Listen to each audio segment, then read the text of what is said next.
نبی پاک علیہ الصلوۃ والسلام کا انداز کیا تھا کہ بی بی فاطمہ بیٹی ہیں، آج بیٹی کی ولادت پر لوگوں کے منہ پڑ جاتے ہیں، طبیعت خراب ہو جاتی ہے، بیٹی کو بوجھ سمجھتے ہیں کہ یا اللہ یہ ہو گئی اب پتہ نہیں کیا ہوگا۔ ارے اللہ کے بندو ابھی تو پیدا ہوئی ہے، ابھی سے شادی کی فکر؟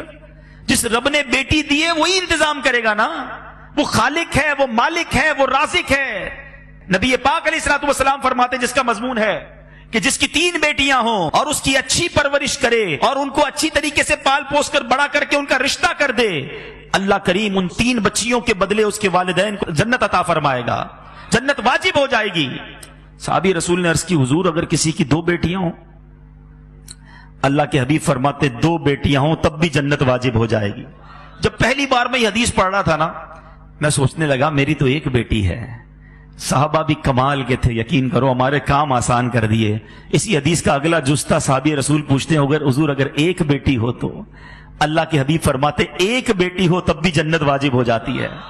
ارے بیٹی تو جنت میں لے جانے والی ہے، اور تمہیں بیٹی ہو گئی تو پریشانی ہو گئی، موڈ آف ہو گیا، میاں بیوی میں لڑائی جھگڑے۔ ارے عورت کے ہاتھ میں ہے کیا بیٹی پیدا کرنا؟ لوگ طلاق دے دیتے اس بات پر کہ نہیں جناب بچیاں ہی پیدا کر رہی ہے۔ ارے اللہ کے بندو، اللہ کی بارگاہ میں سجدہ شکر ادا کرو، بے اولاد تو نہیں ہو۔ 20 سال ہو گئے لوگوں کی شادیوں کو اولاد نہیں ہوتا، اور اولاد ہو گئی تو تم موڈ خراب کر رہے ہو۔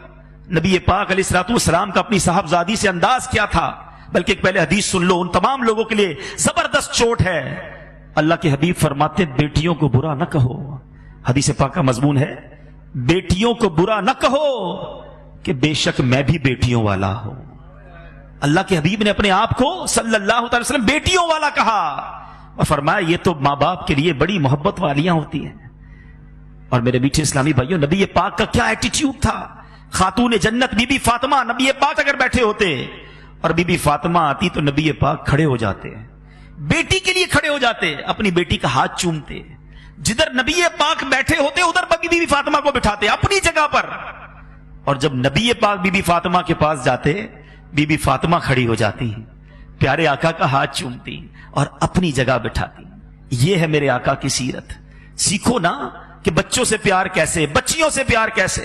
صلو علی الحبیب صلی اللہ تعالی علی محمد۔ مجھے اپنی اور ساری دنیا کے لوگوں کی اصلاح کی کوشش کرنی ہے۔